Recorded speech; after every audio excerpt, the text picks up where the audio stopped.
We may take our seats.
distinguished guests, and I see people still entering the room. Do come in, have a seat. A warm, warm welcome to Kenya. Karibuni, Kenya. Can we ululate for Kenya and for this first ever Africa Climate Summit?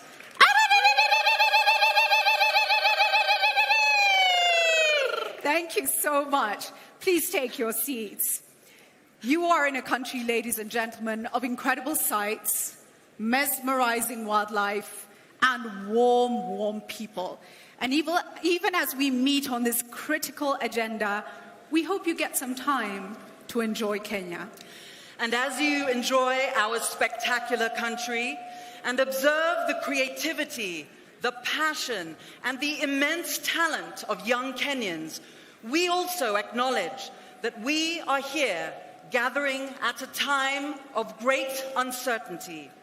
Soaring inflation, deepening polarization, widening inequalities, and the rapid advance of technology pose major challenges worldwide.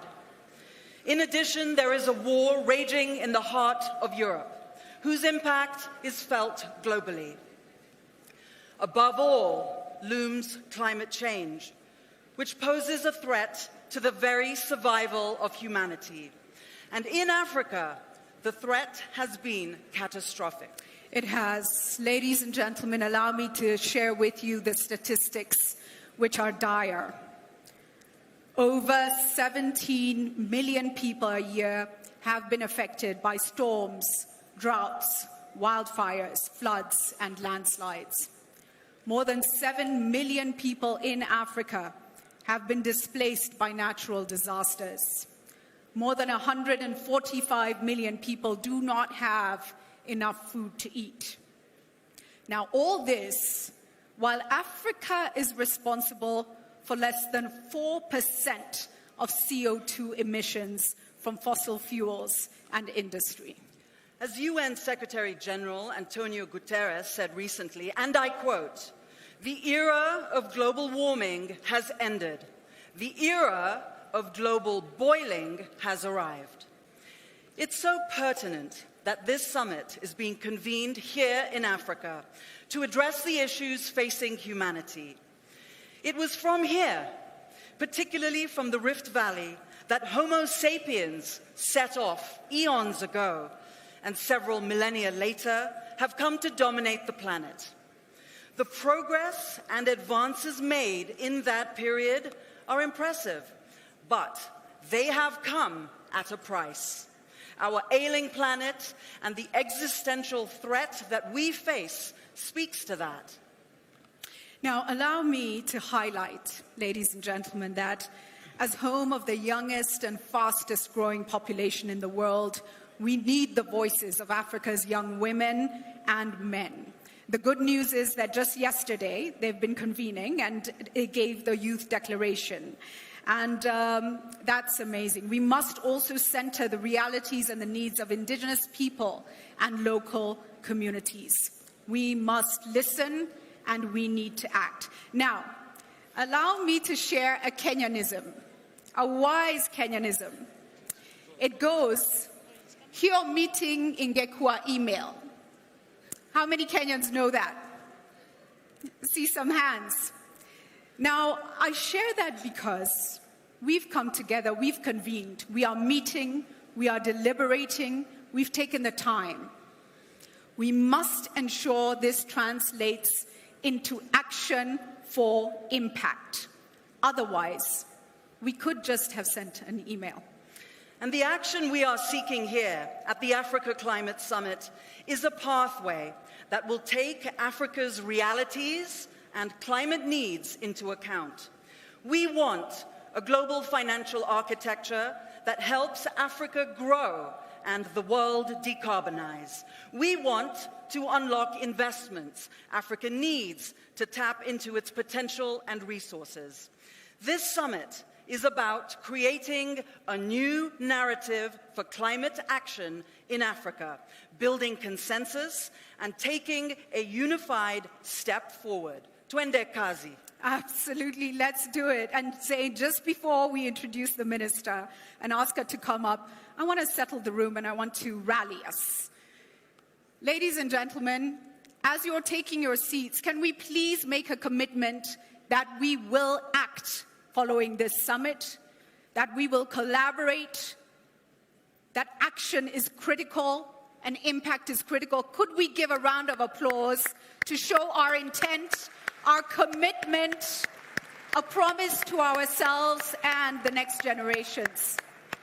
Thank you so much. Zain, would you introduce the minister? Absolutely. Thank you so much, Julie, and thank you everybody here for being here and for your commitment for what we're trying to do here. It is so important for Africa today and for all future generations. So to begin, it is my privilege to introduce our Cabinet Secretary for Environment, Climate Change and Forestry, the Honorable Soipan Tuya.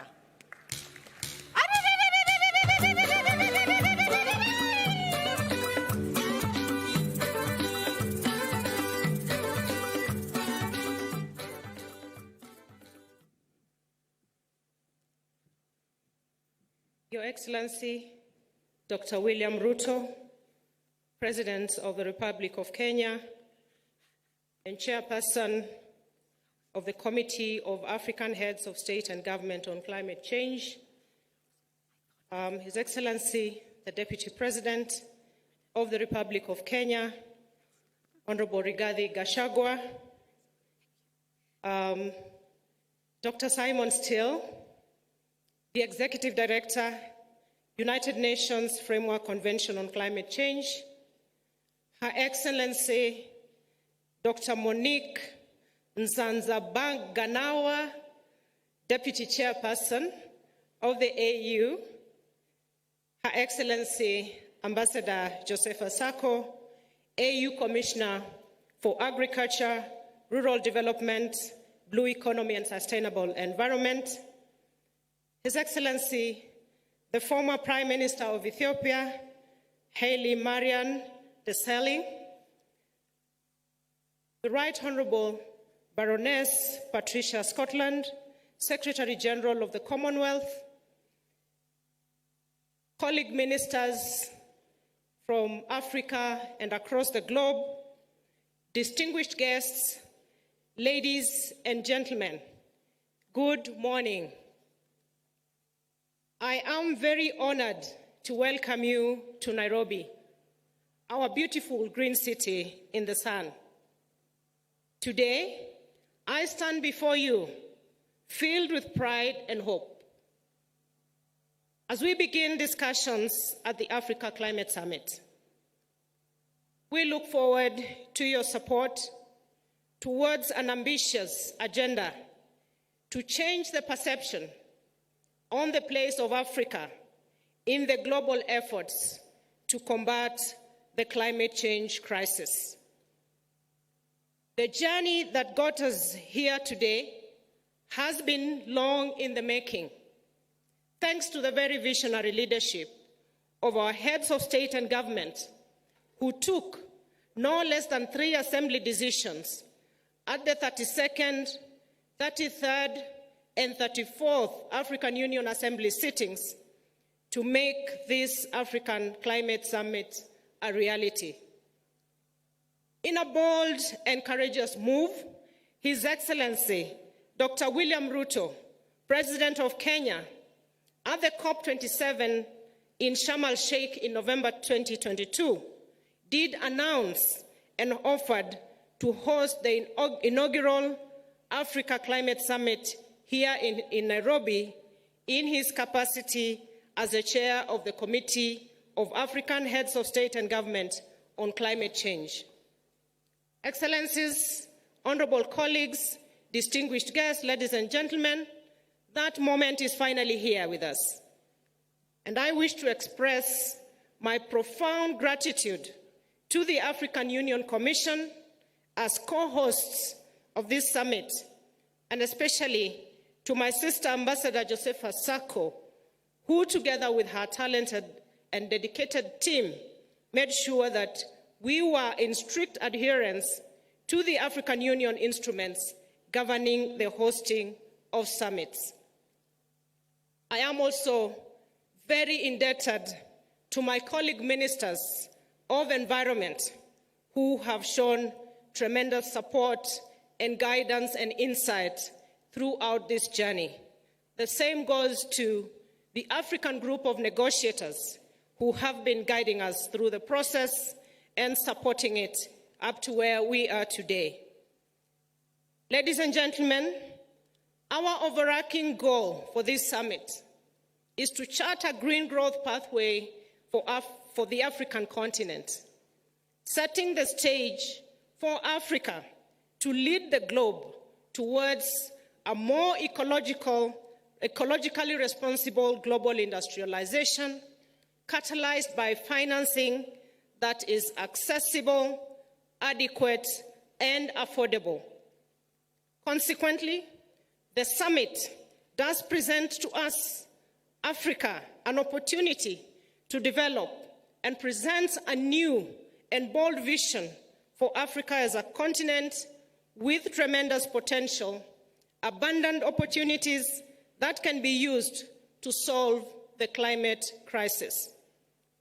I therefore call upon all of us here to use the next 3 days to explore options as to how we can optimize Africa's abundant human and natural resources to leapfrog towards a low-carbon economy while opening new opportunities for climate finance, trade, investment, innovation, resilience, and green jobs.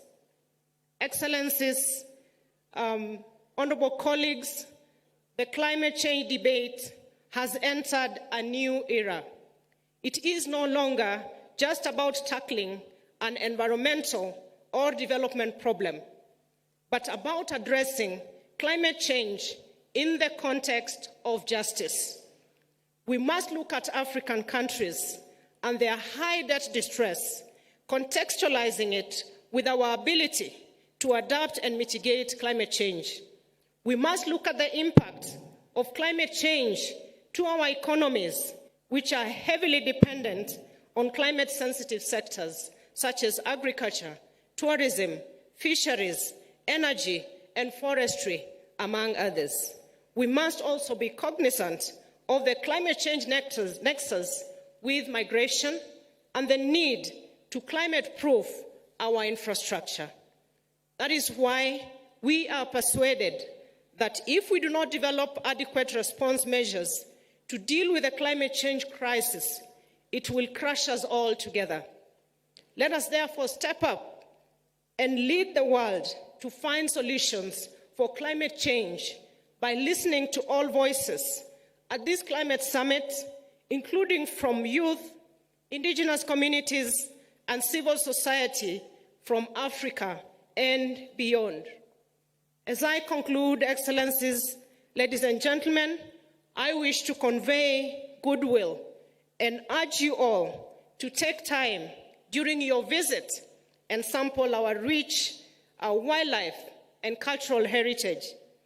Her Excellency, Ambassador Sako, and myself wish at this early stage to extend an invitation, since this is a ministerial, we are beginning today, to invite you all later on to dinner this evening and more deliberations so that we can firm up the outcomes that we want to see coming out of this summit.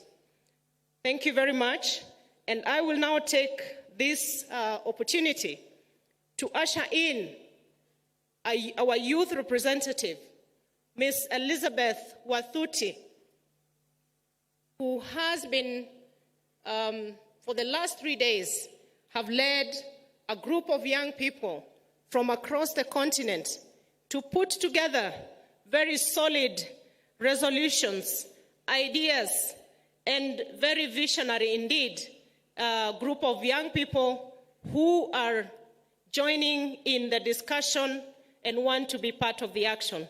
They say they no longer want to be bystanders. They want to be right on the table. Welcome, Elizabeth, and your team.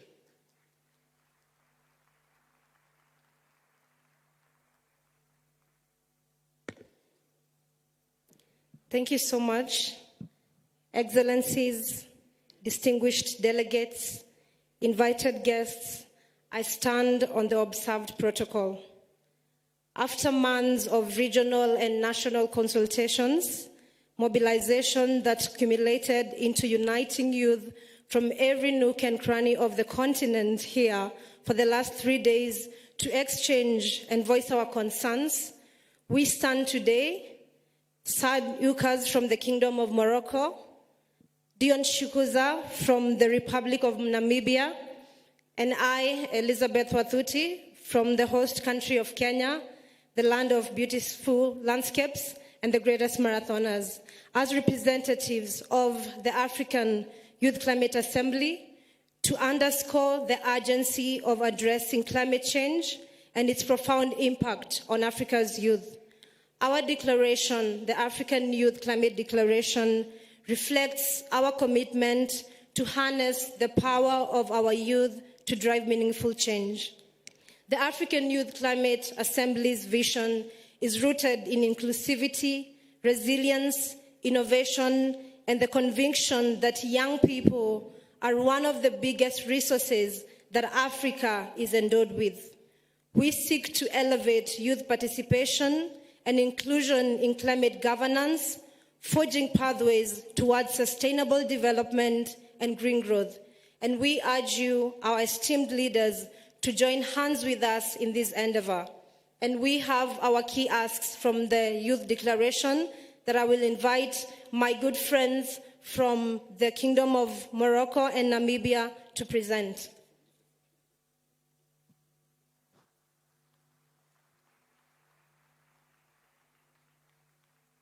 Thank you very much, Elizabeth. I stand on all observed protocol. The first demand that the Youth Climate Assembly came up with reads as follows.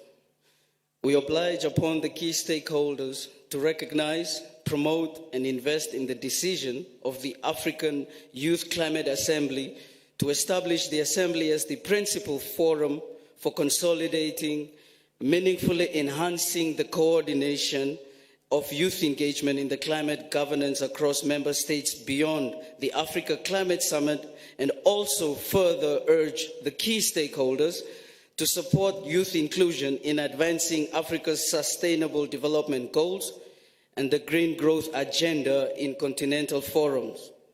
Further, engage the African Union Commission's Youth Division and Department of Sustainable Environment and Blue Economy to integrate the African Youth Climate Assembly into their structures, aligning, most importantly, with Article 19 of the African Youth Charter on Sustainable Development and Protection of the Environment.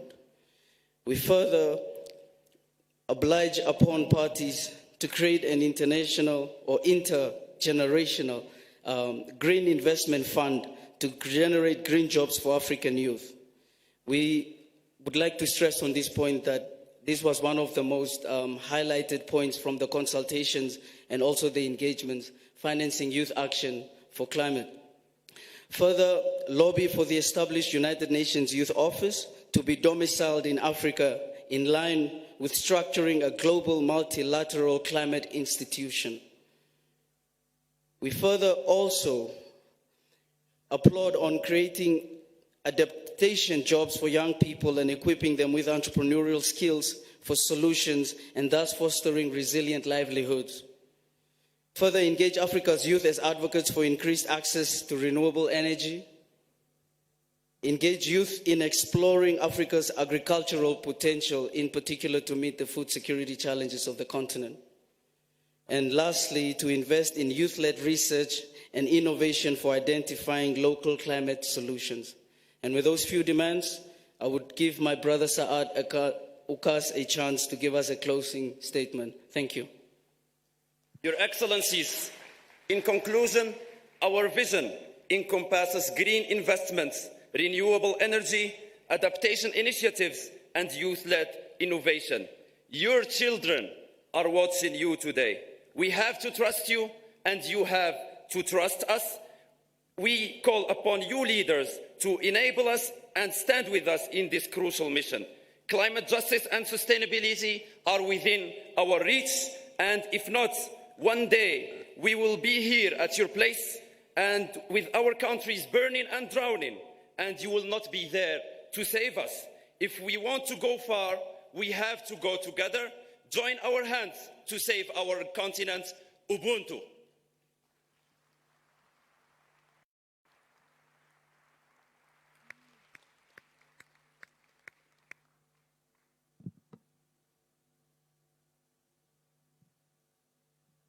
Excellencies, colleagues, ladies and gentlemen, Africa is a truly diverse and multi-ethnic continent. The indigenous peoples of Africa are often on the front line of the effects of climate change. To discuss with us today the indigenous people's perspective on climate change, please put your hands together to welcome Ms. Anne Samante.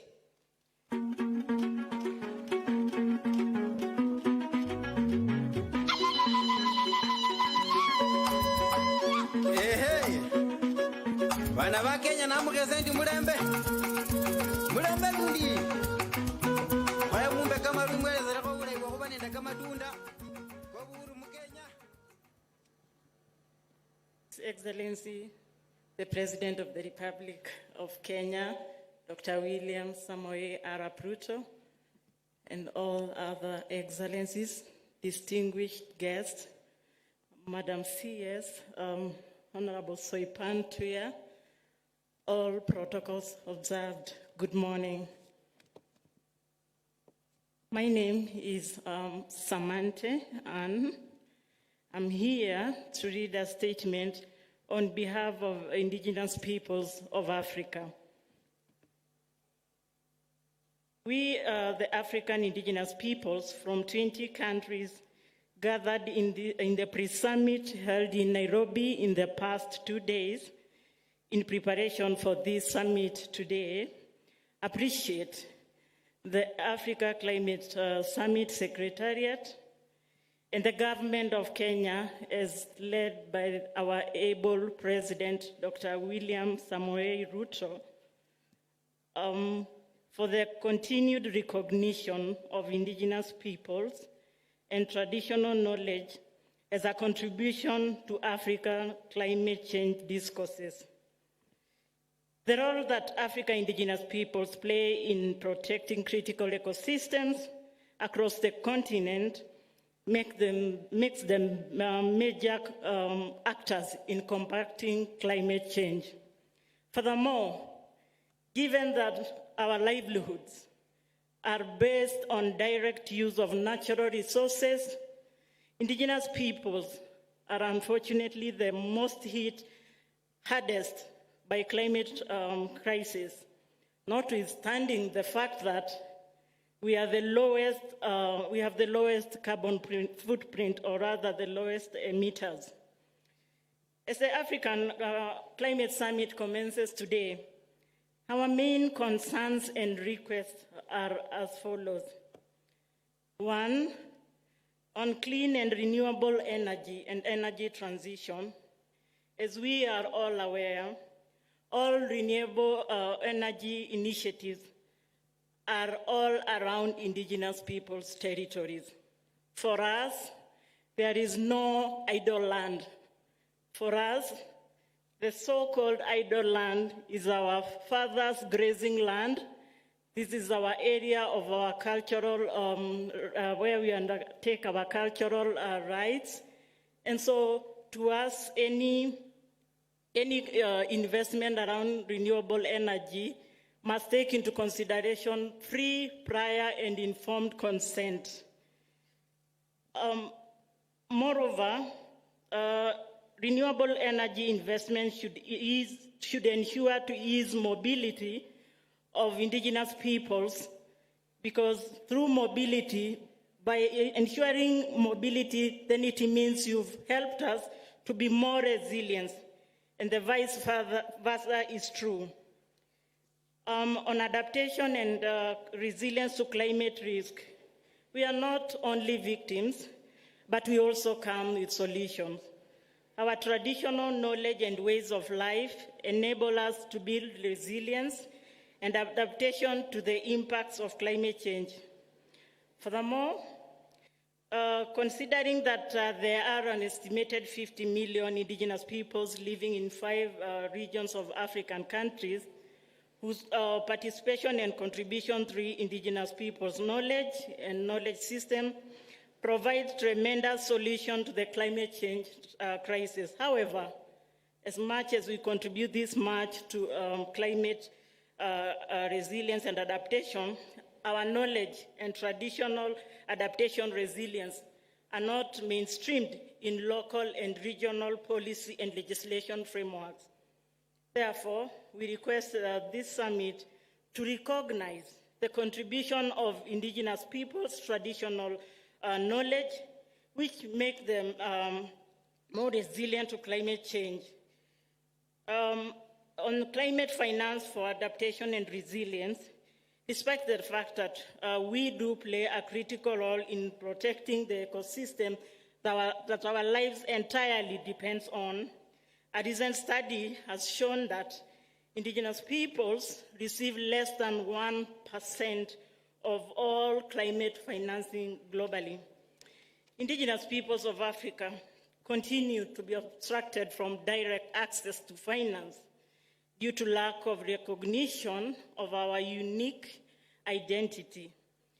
Lack of clear policy, legal framework, and complex requirements continue to limit our direct access to climate financing, yet, as I said earlier, we are the most hit by the crisis of climate change. We therefore request for establishment of an Indigenous Peoples Climate Resilience Fund to mitigate against the impacts of climate change.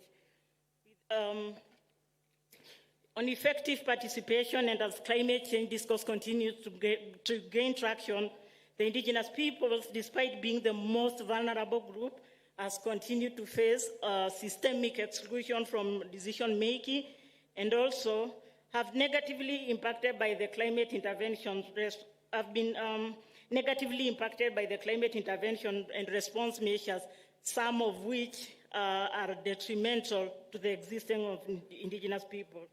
During this summit and beyond, we request for effective and meaningful participation of African indigenous peoples, including creation of an African Union focal point at the AU headquarters to have an indigenous person focal point who will be handling our matters at the AU. In conclusion, we reiterate again that although indigenous peoples contribute the less to carbon emissions that lead to climate change challenges, we continue to suffer the most. We are therefore here with solutions and experiential lessons from Mama Africa. We look forward to have our concerns, priority, and contribution captured in the summit's outcome document, which is the Nairobi Declaration. Thank you.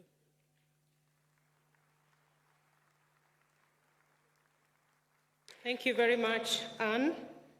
Your Excellencies, ladies and gentlemen, the summit is steeped in democracy, and with good reason, because the climate crisis affects everybody. In the last 3 days, we have had very robust engagements during the 11th Climate Change and Development in Africa Conference, held between the 1st to the 3rd of September, just ended yesterday. And this is a forum convened by the AU, UNECA, the Africa Development Bank, as well as the Kenyan government and the Pan-African Climate Justice Alliance, and to bring to us the voice and sentiments from the civil society is our next speaker, Dr. Mithika Mwenda. Let's put our hands together for Mithika.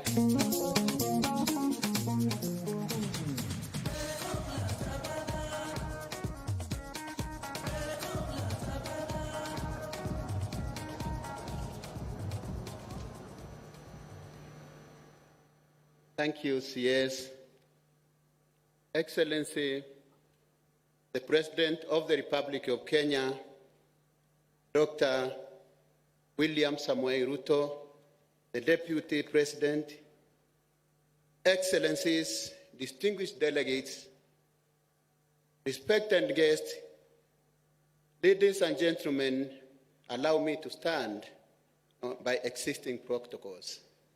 It is with great honor that I address you today, first, as the Executive Director of the Pan-African Climate Justice Alliance, representing the African civil society, and secondly, wearing the hat of the larger non-state actors steering committee for the African Climate Summit, which has been meeting since the announcement by Kenya of hosting this all-important summit in February this year. As we gather here in Nairobi for this inaugural Africa Climate Summit, I can't help but feel the weight of the challenges and the opportunities that lie ahead. For many years, the climate change negotiations under the UNFCCC have remained a contestation between North and South, with deepening mistrust and a widening divide between North and South about two actions that should reverse the impacts of the challenge that poses existential threat to the survival of humanity and the planet, that is, adaptation and mitigation.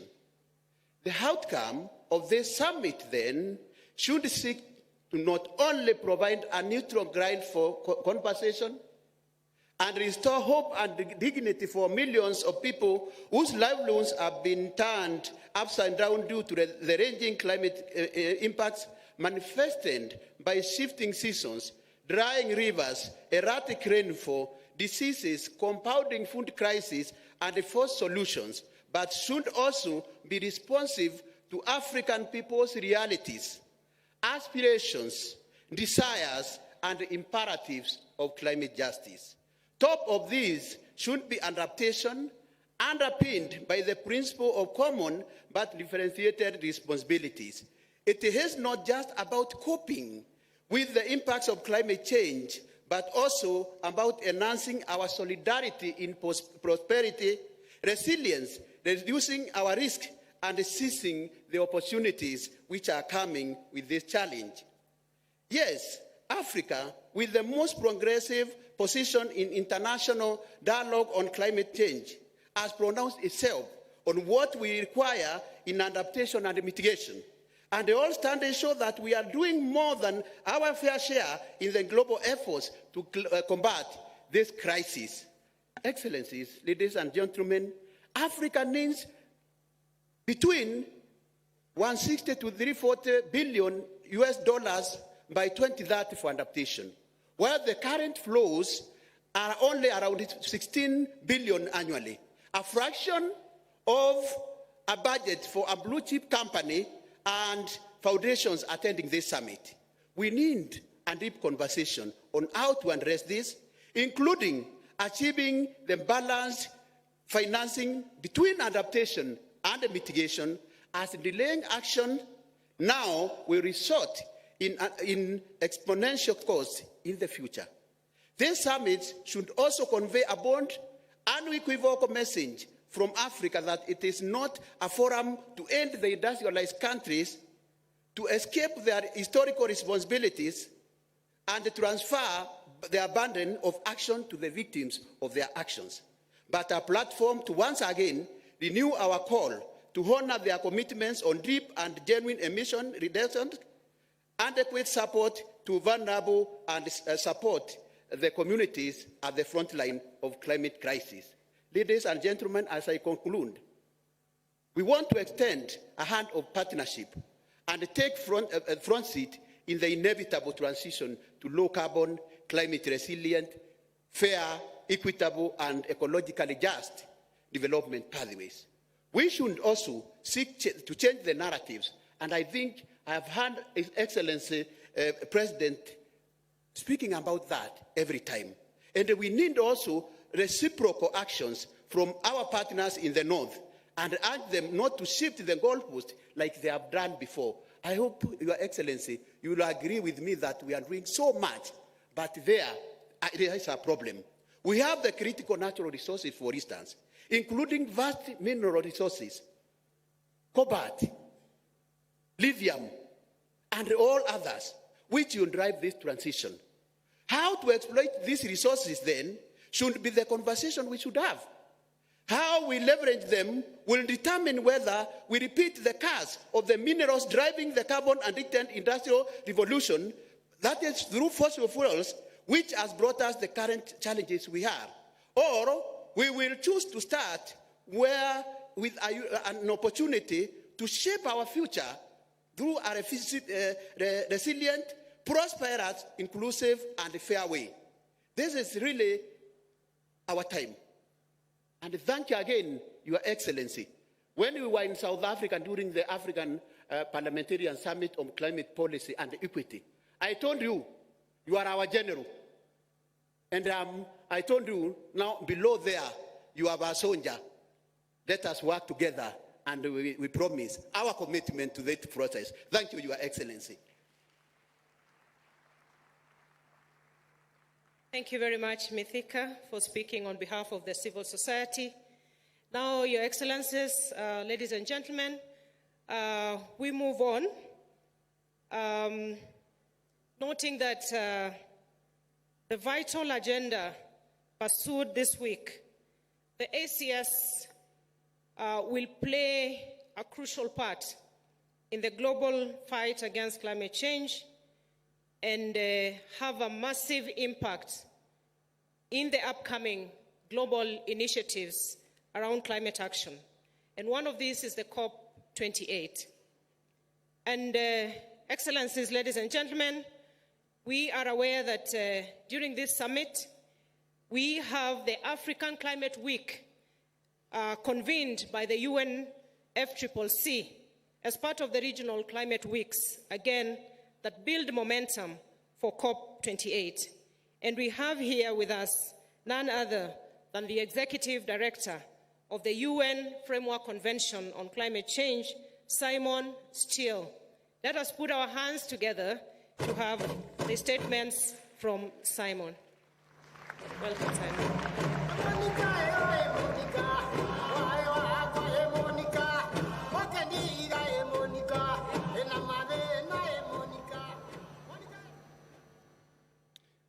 Excellencies, ministers, colleagues, friends, I'm honored to be here at the Africa Climate Summit and the first of 4 regional climate weeks of 2023. I want to thank the Kenyan government and personally President Ruto for his leadership and vision in bringing us here together. And I want special recognition for Minister Soipan Tuya for her work and efforts in helping to organize both the summit and the climate weeks.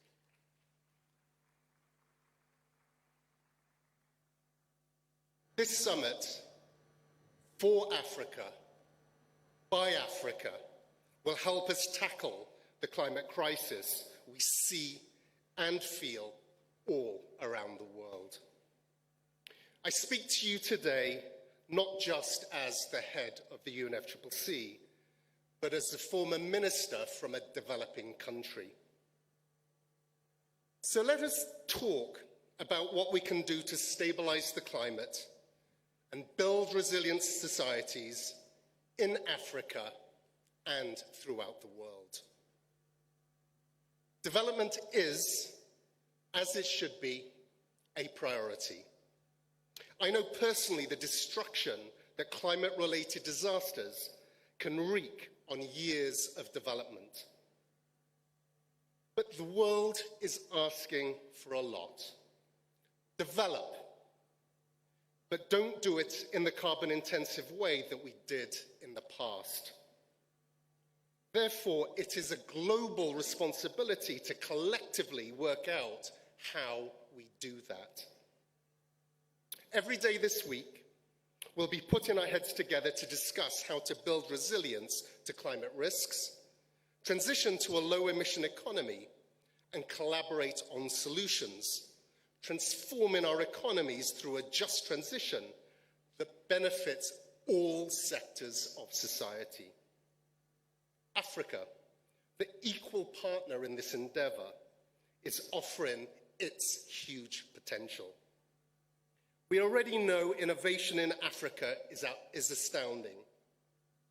So how can we accelerate this development through green technology and energy, and in doing so, taking the necessary actions to keep in 1.5 within reach?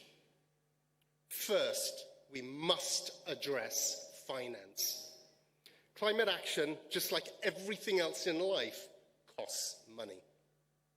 Finance should be viewed in the context of mitigation and adaptation, in addition to all of the other things. COP28 will be a critical moment to hold the line on temperature rise at 1.5 degrees Celsius. The world needs to reduce emissions by 43% from 2019 levels by 2030 to achieve this. And the IPCC reports the impacts will be far greater at anything above this, especially in certain parts of the world. So for starters, to hold this off, we immediately need to see the delivery of the pledged $100 billion, a doubling of adaptation finance, the substantial replenishment of the Green Climate Fund, a global finance system, both public and finance, that is aligned with action and green finance. At COP27, I committed to ensure the Secretariat does all that it can to support parties to deliver on their commitments. I see our role as catching what you, parties, throw and shine light on how you can, together, throw it higher to get it in the basket. I also committed to maximising the opportunities available to us to build collaboration throughout the year between COPs.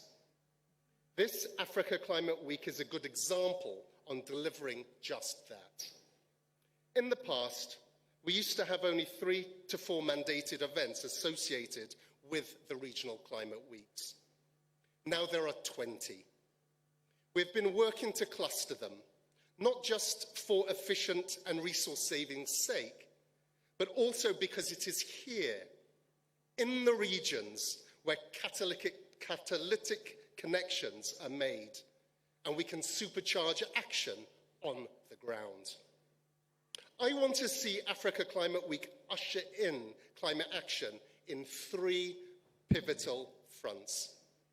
First, it must enable governments to amplify their contributions and commitments.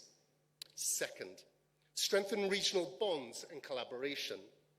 And third, and perhaps most profoundly, empower local transformation so that African nations can come to COP28, which is less than 100 days away, in leading action and ambition. At COP28, the first global stocktake will review our progress on climate action. We know we are not on track. Our response to those findings is a key opportunity to course correct towards a sustainable future. In addition, we must respond to those impacts we know cannot be averted through our approach to loss and damage and the operationalization of the fund and funding arrangements at COP28. The discussions taking place here will inform the global stocktake about the challenges, barriers, and opportunities for climate action and support within the context of Africa. The UNFCCC Secretariat can work with you to identify the opportunities for Africa and facilitate the solutions, and to attain those opportunities. Excellencies, ministers, the world is counting on your continued collaboration and leadership. I thank you.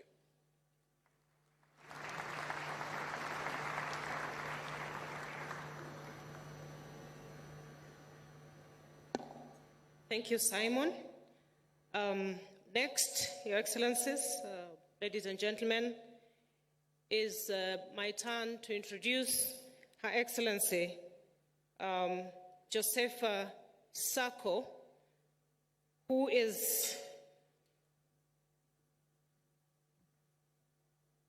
the African Union Commissioner in charge of agriculture, rural development, blue economy, and sustainable development. Welcome, my sister. You have been extremely instrumental in helping us co-host this summit.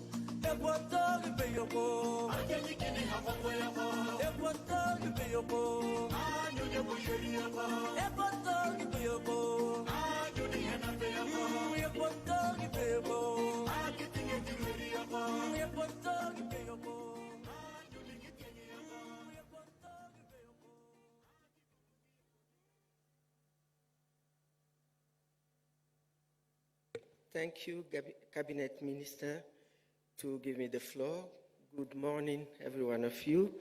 Let me acknowledge the presence of His Excellency, Dr.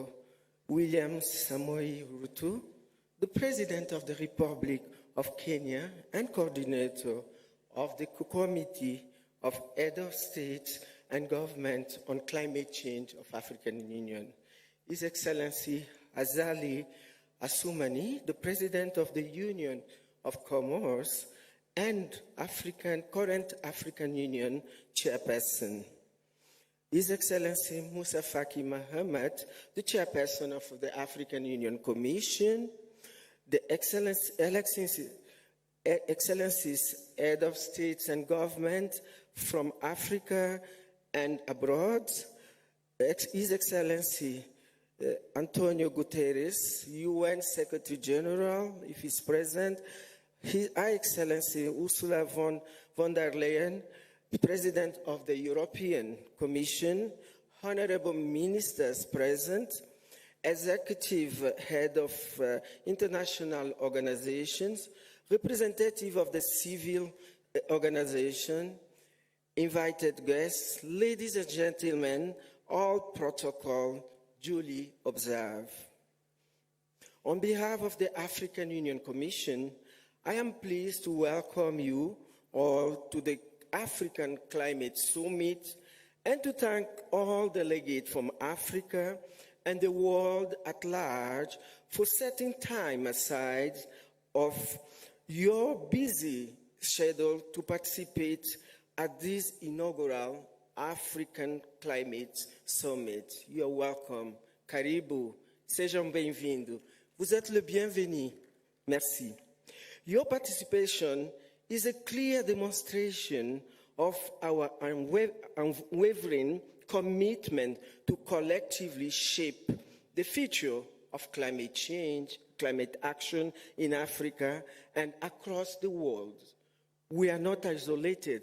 We are following the global agenda, although we are not the polluters. Our responsibility is just 4%, but we cannot isolate because the climate issue, it's really affecting all of us globally, the planet, and we need a sound planet for the next generation. That's why in the continent we are fully committed in this agenda, and I really commend President Ruto for his commitment on this climate agenda.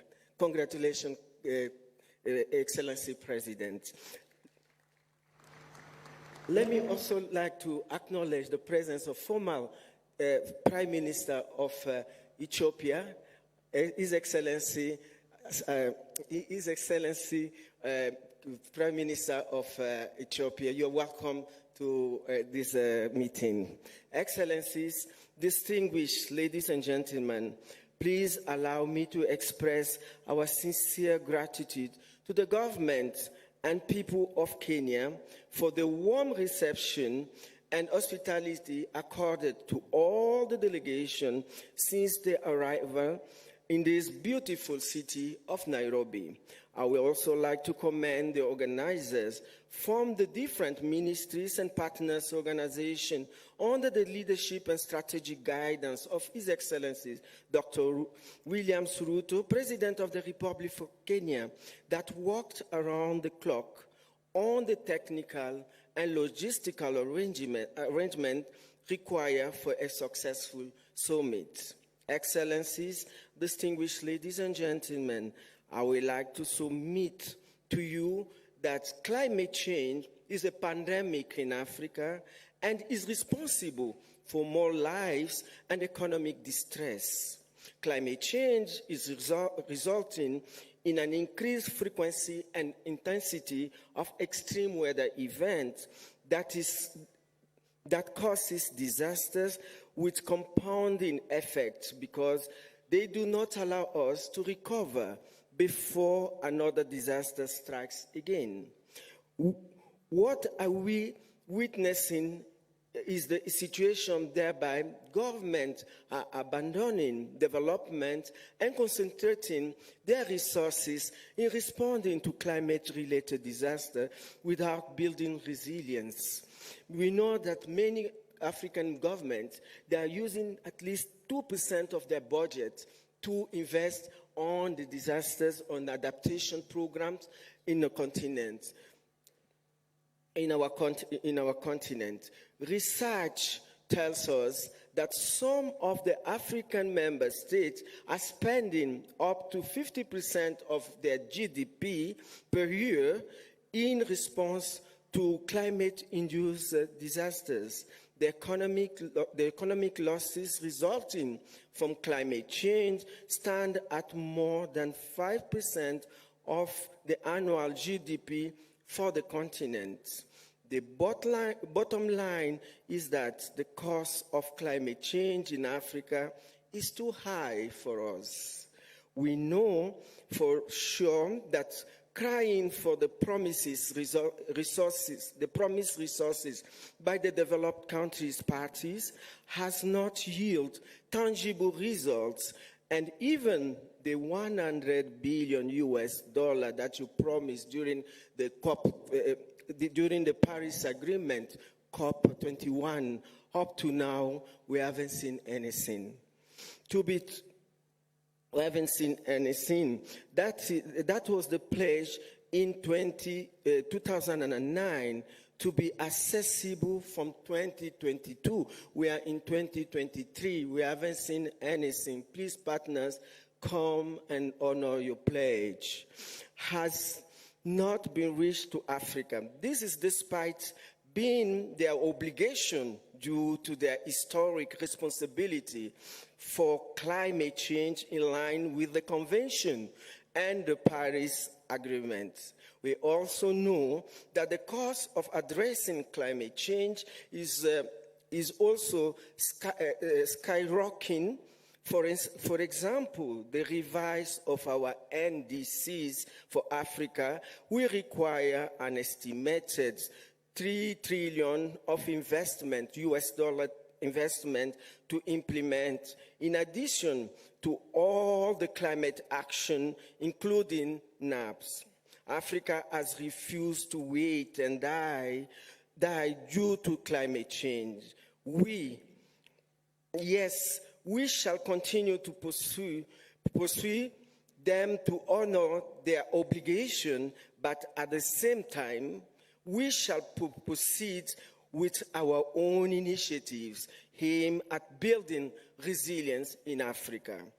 I must confess that at the African Union Commission, we are enjoying support for some of our development partners, and so are some of the member states.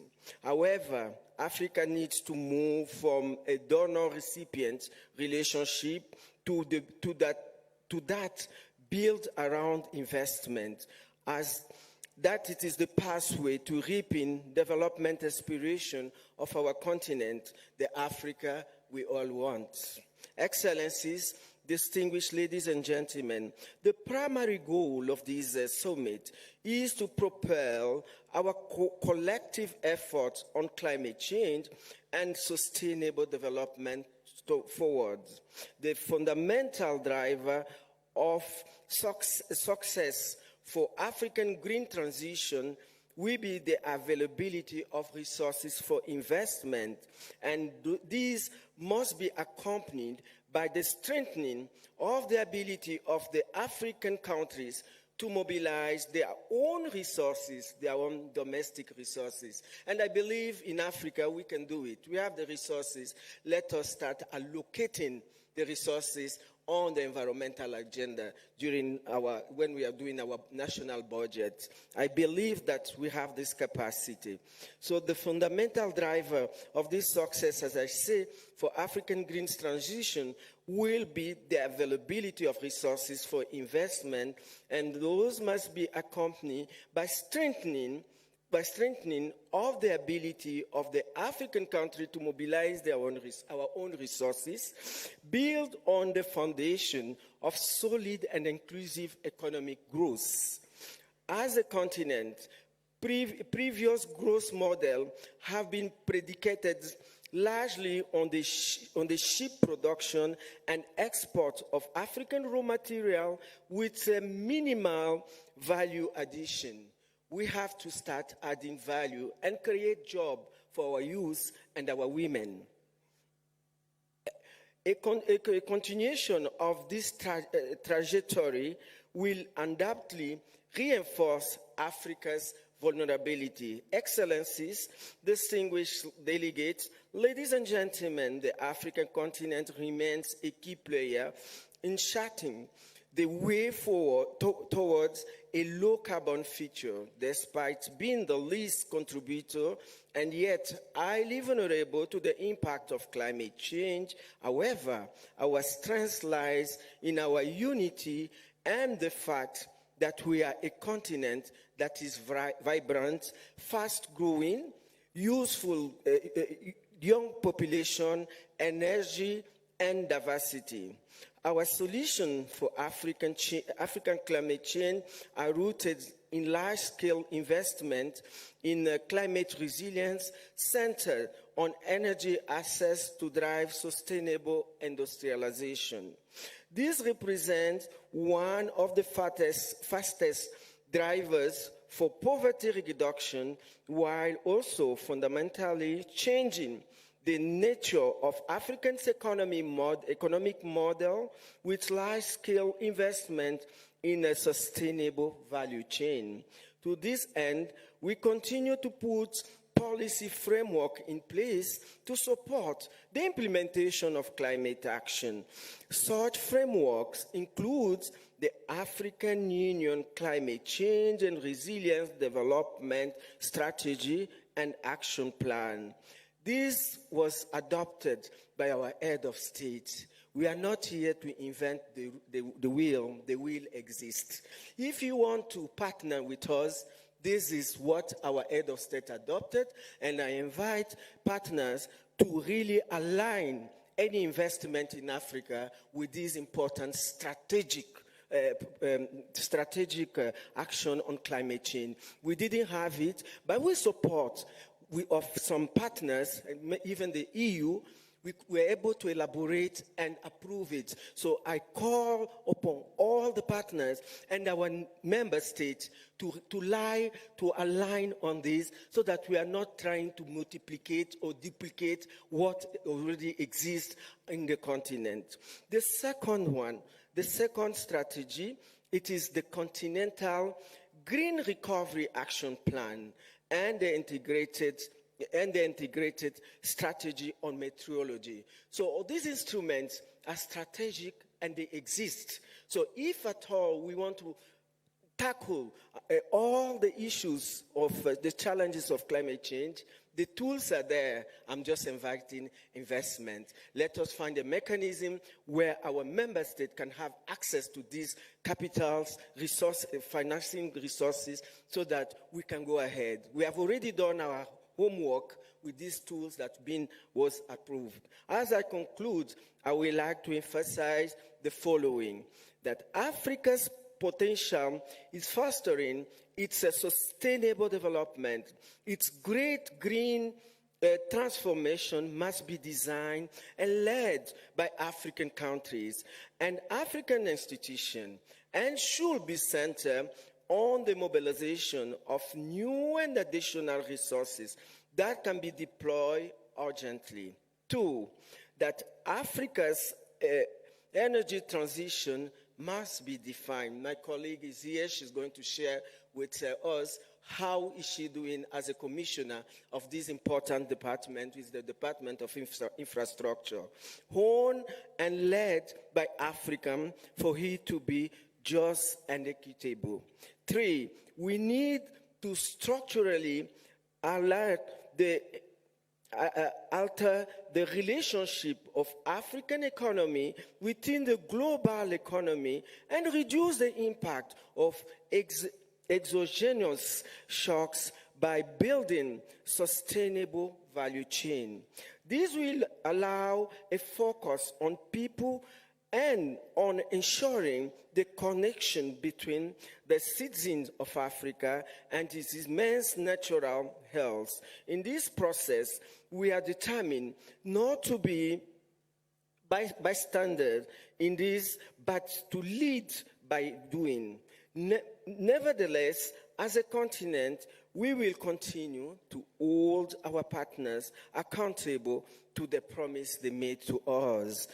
4, together we aim to elevate the discourse surrounding climate change and realize support for a financial architecture specifically tailored by Africa, while also emphasizing our continent's abundant resources and the resilience as we accelerate our transition towards a climate resilient future.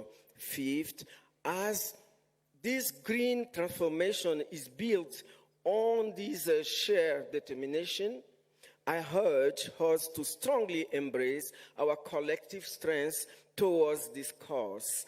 This summit will be just one step of many towards attaining our objective, which is our Agenda 2063.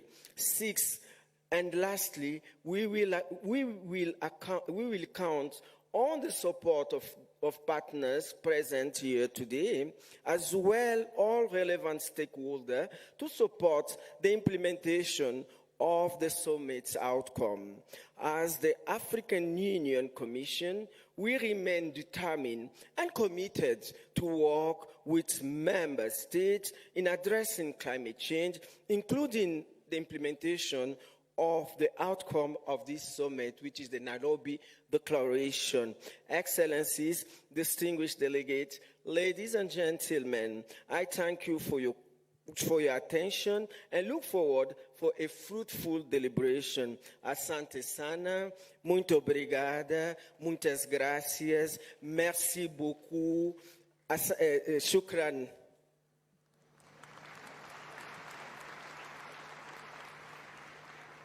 Good job, Your Excellency, with the Swahili. Your Excellency, colleague ministers, ladies and gentlemen, we are at the apex of the opening session of today's ministerial segment of the Africa Climate Summit. And Your Excellencies, allow me to remind my colleague ministers that we have a very busy day ahead of us. As per the program, we have 3 breakaway rooms, Lenana, Savo, Abadeas, and we shall be guided through that section immediately after the official opening.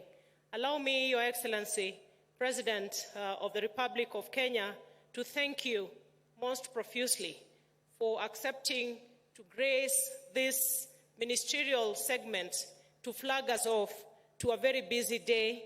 And without much ado, ladies and gentlemen, let's put our hands together to welcome His Excellency President William Ruto to make his remarks.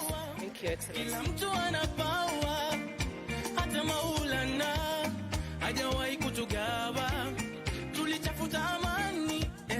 Thank you very much. Thank you very much. Let's take our seats. Thank you very much.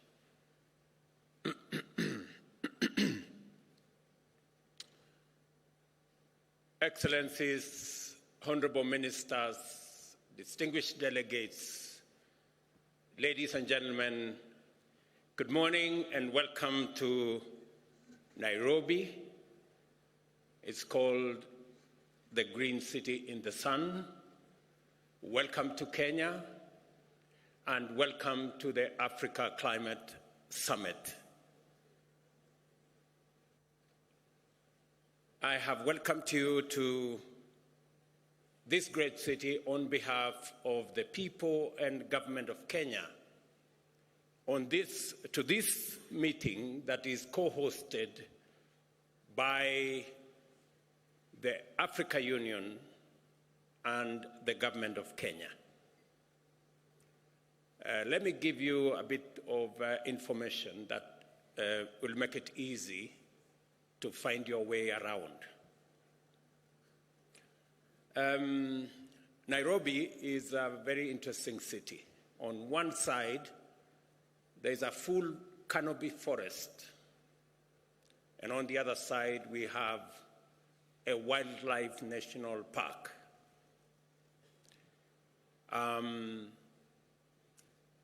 We keep the wildlife in the park because we have a fence. But sometimes, as nature would be, they break away from the fence. So while you are doing your morning walk, you might encounter a lion. Please be careful. It is not tamed, it is wild. Let me also inform you that Nairobi is the home of the United Nations Environmental Programme, the only UN agency headquarters in the global south. So, discussing matters environment, you are in the correct city. And if you need any referencing, the UNEP is right here. Let me also volunteer some additional information that Kenya, a few kilometers from where you are seated, scientists, including myself as a scientist, discovered and located the earliest remains of man on Earth. In other words, this is where humanity began. Before you guys went all over the place, in Europe and America and Asia and the rest of our continent, this is where we all began. And therefore, allow me to welcome you home.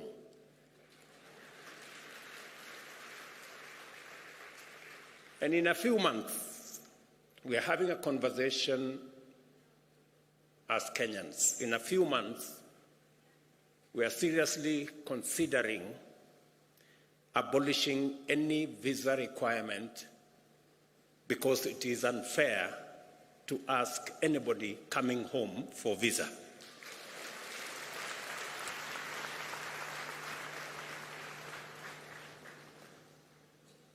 I welcome all the delegates who responded positively to Africa's call to gather at this inaugural Africa Summit.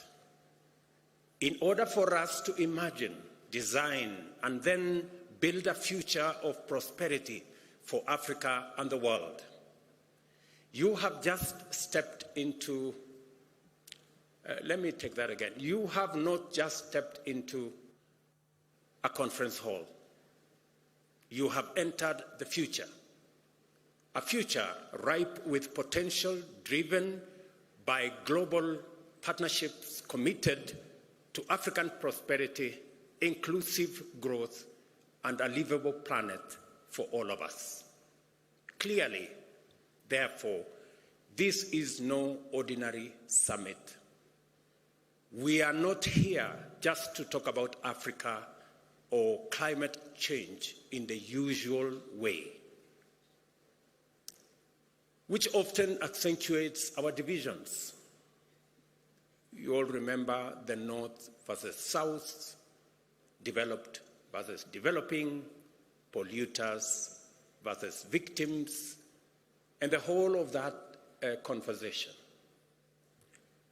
And even within our own government, sometimes we have conversations around economic development, so badly needed for us to achieve stable and dignified livelihoods, and is often cast as a trade-off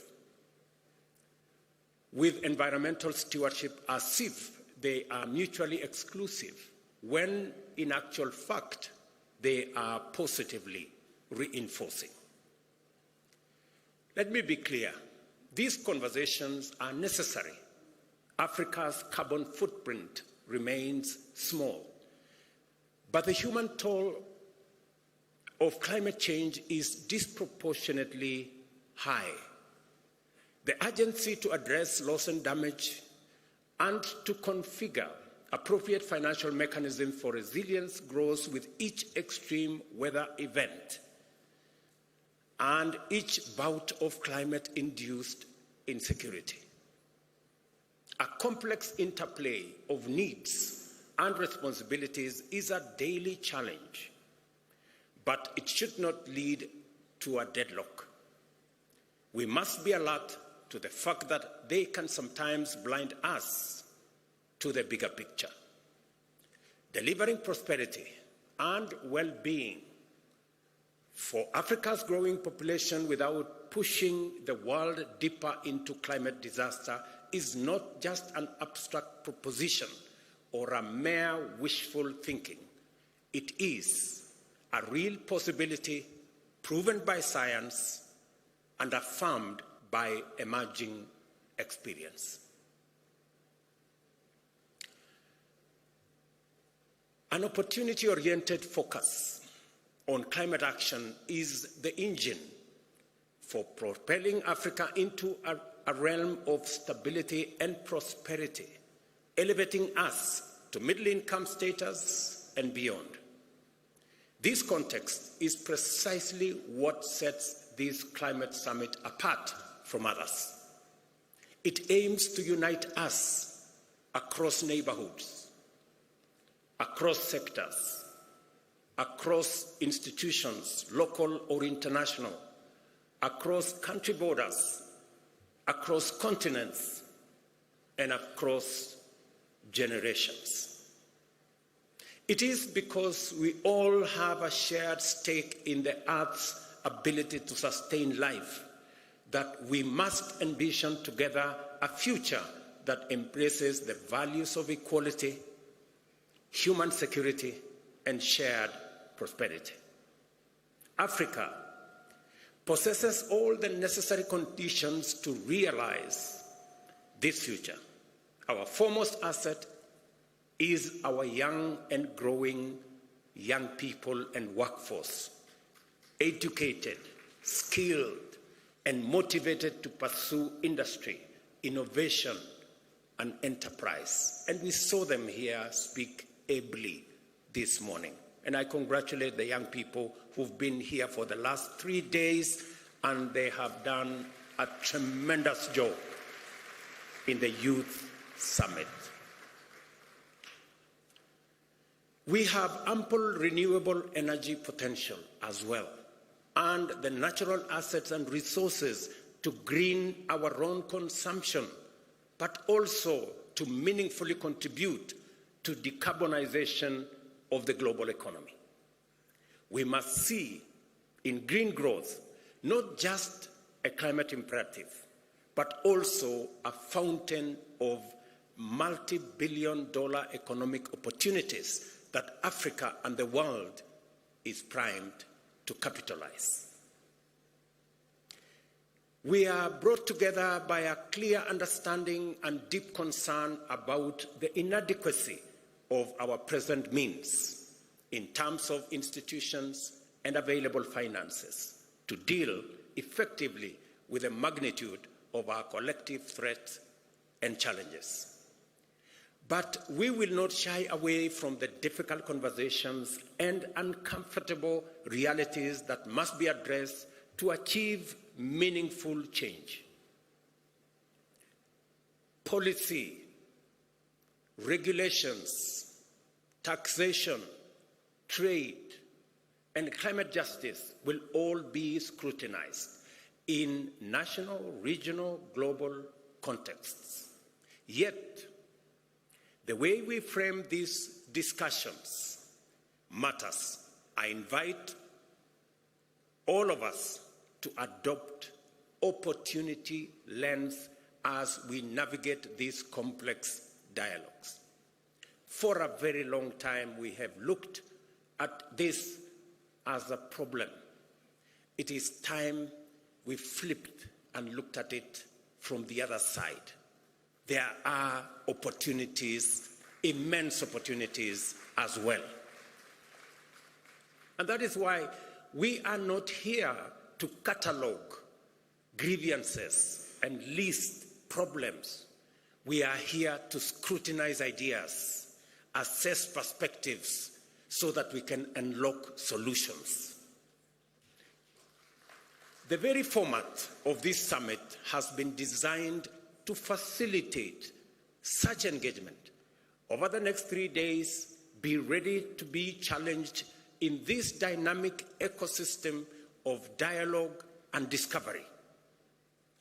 African and global leaders, innovation trailblazers, experts, investors, and captains of industry are here to explore the opportunities, tackle the barriers, and scale up solutions.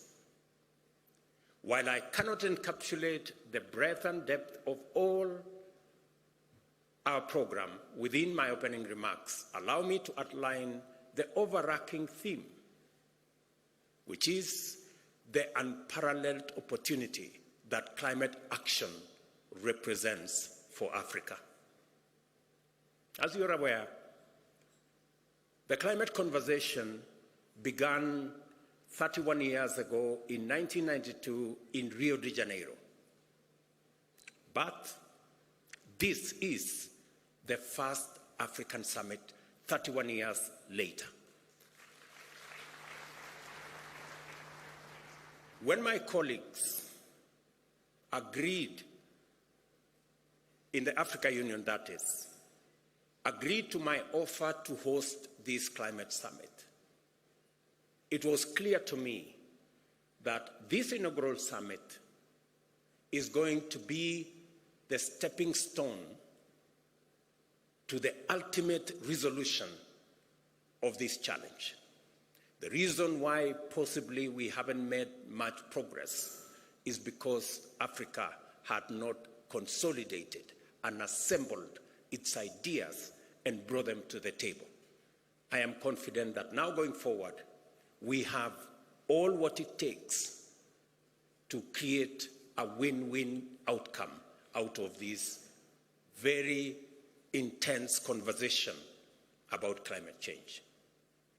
This occasion summons us to contemplate the full range of possibilities that can be unleashed by directing investment and appropriate technology to actualize our continent's abundant resource endowments.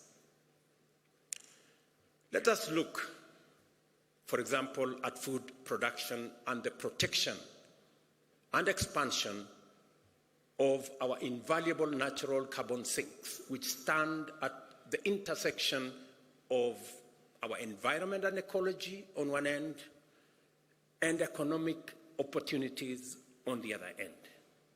Since 1961, Africa has witnessed a 1/3 reduction in agricultural productivity due to climate change, a stark reminder of the urgent need for adaptation.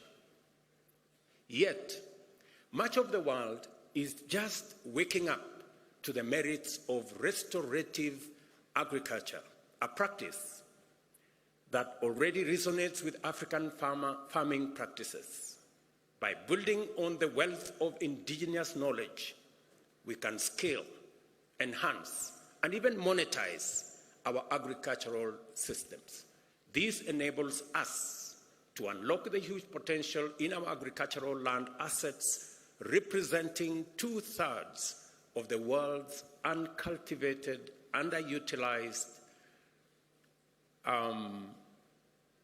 arable land, to feed our growing populations, and to do so in harmony with our invaluable natural carbon sinks. Additionally, the restoration and expansion of Africa's natural carbon sinks are not just an environmental imperative. In fact, they are an unparalleled economic gold mine. They have the potential to absorb millions of tons of CO2 annually, which should translate into billions of dollars if we were living in a fair world, improve livelihoods, and millions of opportunities across this continent. And I was having a conversation yesterday about a banker of one of the big multinational banks. And he was telling me about Africa's GDP. And GDP is about assets. It's about what you have. We have the carbon sinks that serves the world, cleans our environment, acts as sequestration of carbon that is produced by others. But we get nothing for it. It's not anywhere in our balance sheet. Everybody's assets are in their balance sheet. Some of ours are not in that balance sheet. The day we put our whole assets in our balance sheet, you will know that we are a very wealthy continent.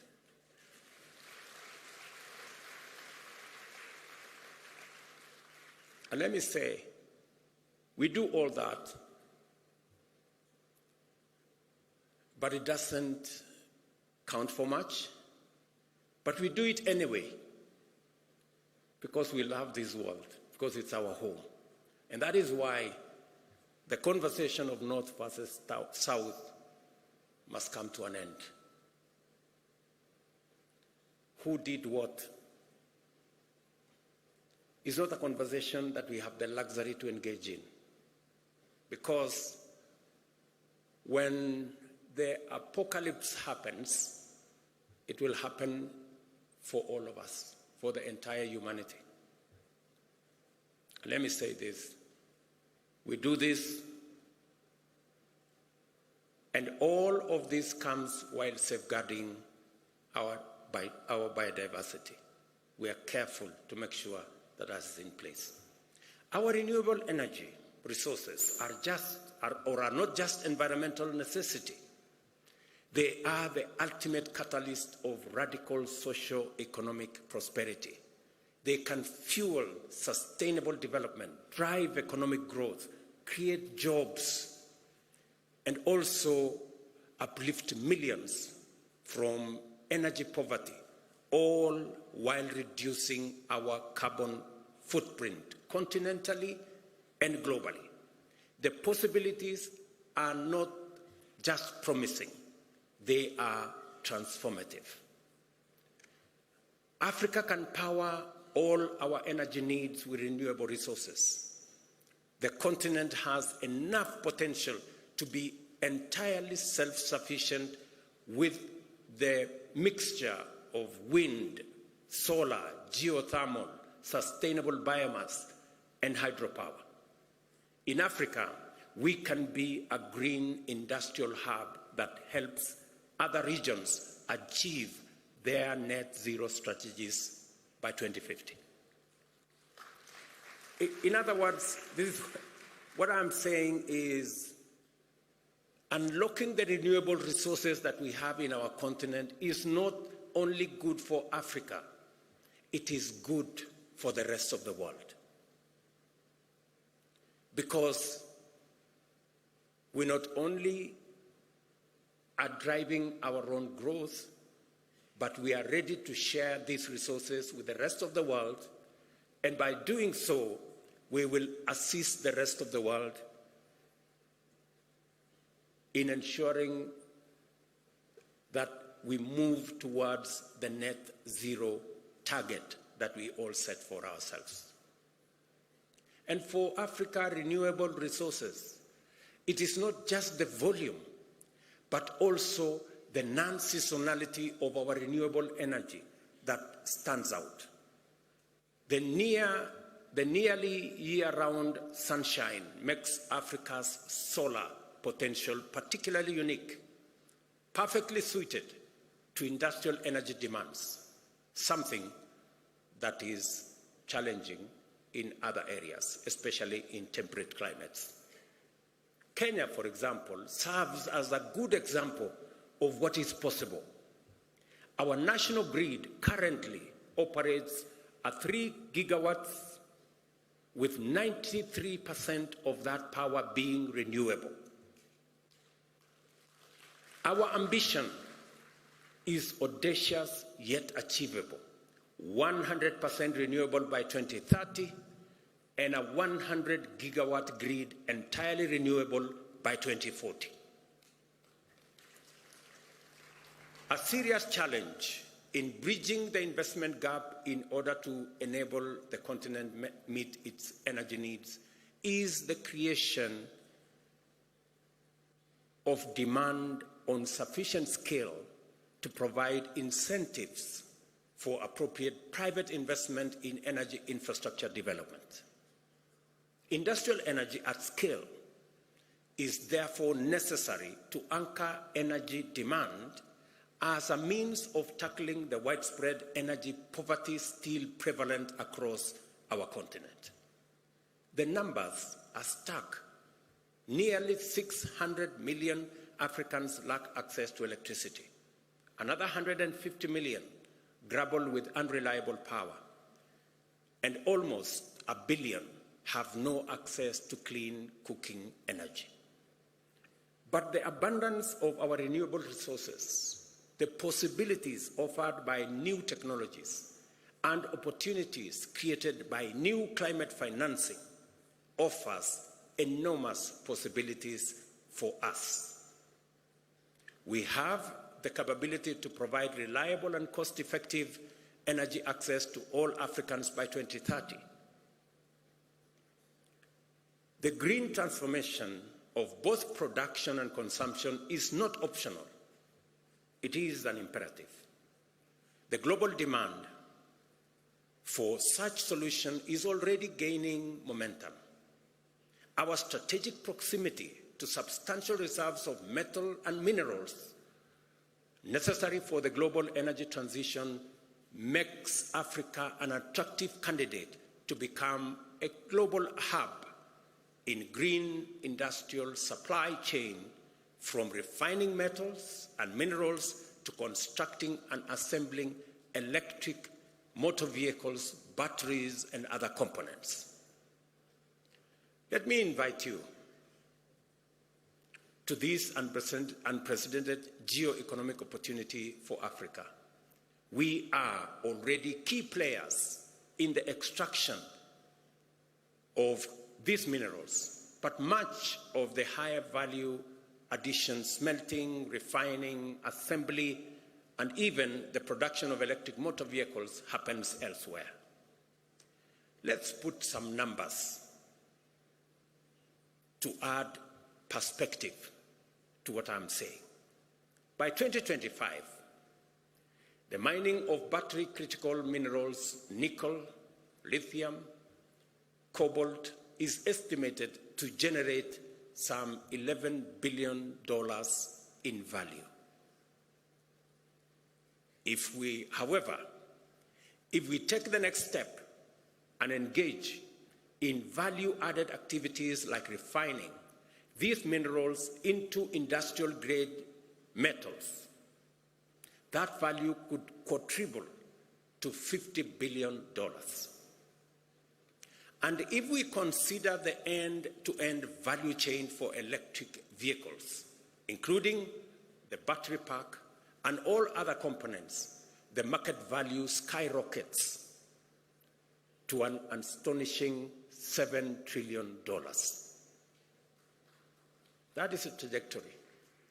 What today we are selling for $11 billion could be $7 trillion if we engage in the right trajectory. And that is what we are saying. And that is what Madam Josefa was saying. What these figures clearly demonstrate is that Africa can no longer afford a minimalist, short-termist, raw material-based approach. The time has come for us to break out of the shackles of low ambition. We must now begin to aim higher and strive for more and better outcomes. As we work towards capturing more economic value from these opportunities, we are not just building a resilient and prosperous continent. We are also contributing to a more balanced and stable global economy. It is the only way, ladies and gentlemen, we are going to stop the migration using rickety boats from one continent to another. It is the way that we are going to stop the negativities. We need to balance our development, and we have the assets to do it, and we have the ambition to do it, and we want to do it together. Trillions of dollars globally are looking for green investment opportunities as the pressure to tackle climate change and crisis heightens. Africa holds the key to accelerating decarbonization of the global economy. It is a statement of fact.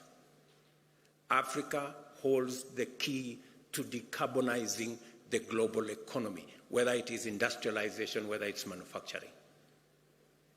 We are not just a continent rich in resources. We are a powerhouse of untapped potential, eager to engage and fairly compete in the global marketplace. Consider this. Every year, Africa needs to generate approximately 30 million jobs, new jobs for that matter, to accommodate its rapidly expanding workforce. These are not just numbers. They are not just statistics. These are 30 million opportunities to build our future, 30 million dreams that can be fulfilled through climate-proof avenues of growth, and 30 million steps towards shared prosperity. The examples I have shared with you are not mere statistics. They are pragmatic routes for Africa to not only participate in the global economy, but to excel and to grow. I accept that it is one thing to say what is possible, and entirely another to make it happen. For example, infrastructure is expensive. It needs finance and finely tuned policies to attract investors. It needs technical know-how and agile institutions. A major concern that we all know and we all appreciate is cost of capital in Africa, acting as a most prohibitive barrier to our progress. Private investors charge high premiums driven by both real but mostly perceived risks. It is not a secret that we are paying at least 5 times as much as advanced economies to borrow from the financial markets. It's a fact, documented. Like many of us, a few years ago, I would have believed the challenges were too great and the barriers too high. Today, I see them differently, as mere tests of our collective will and ingenuity. We should develop effective policies and regulations that catalyze investment and entrepreneurship and unleash the creativity of local business. We must transform Africa's resource wealth from mere potential into real opportunities by directing large-scale investments that will actualize the possibilities that exist and await our citizens in present and in future generations. Let's make no mistake, however, we have no choice but to approach this colossal task with clear minds and open eyes. A lot needs to happen before Africa can live up to its full potential of providing climate solutions for its citizens and to the entire world. Over the next few days, I have no doubt that African leaders seated here and our friends from elsewhere will be open, honest, and direct about what we can commit and bring to the table and the type of the collaborations we need from our global partners. My call to everyone present in this historic summit is for us to work together and converge our efforts on African priorities. I urge everyone to make a contribution to our generation's unprecedented and highly consequential endeavor to catalyze climate action in a spirit of candor, collaboration, and courage. Let us imagine a pathway for different financial structures that can deliver on Africa's goals. Let us commit to invest in viable solutions presented by renewable energy, green industrialization, climate-smart agriculture, and nature conservation. I am confident that we are all inspired by the possibilities before us and galvanized by the demands of this critical time to engage productively, collaborate successfully, and conclude the Africa Summit with a Nairobi Declaration on green growth and climate finance agenda that will commit us to pursue a climate-positive path to propel Africa's economy and promote job creation in a manner that limits our emissions and aids global decarbonization efforts. Excellencies, ladies and gentlemen, friends, this summit is a moment to imagine a bold and radically affirmative African future. We are here to envision a continent that links markets and connects resources with demand, unlocking massive economies of scale, a continent that offers an economic backbone for a decarbonized world, a continent that thrives and shapes climate-proof future for all. So, as we immerse ourselves into the array of complex issues during the summit, let us fix our gaze firmly upon the horizon of possibilities. The future is not just something to hope for. Neither is it something to merely wish or wait for. The future is for us to conceptualize and actualize, starting now. That is what we have come to do at the Africa Climate Summit. Welcome to the future, and I thank you.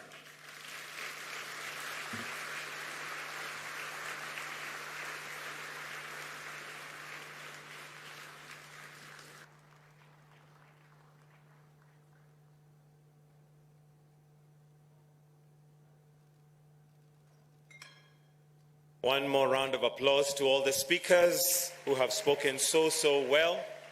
Thank you very much, Your Excellency. Now we've come to the end of this session, so mine is just to give you some exit protocols. Very simply, we're going to have what we call a family photo with His Excellency, the President. And so we are inviting the AU leadership and all the ministers, including our cabinet secretaries, to join His Excellency for this photo.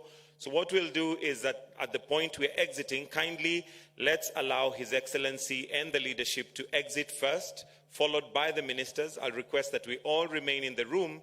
Then after that, we will be free to take a short break. But for now, we'll all be upstanding kindly as we allow His Excellency, the President, the AU leadership and the ministers to proceed to the photo shoot. The photo will be taken at the main entrance to KICC. We do have some protocol officers who are going to guide us on that. So we proceed to the main entrance of KICC, where we have an arrangement for all the ministers together with His Excellency the President to take the family photo. Otherwise, have yourselves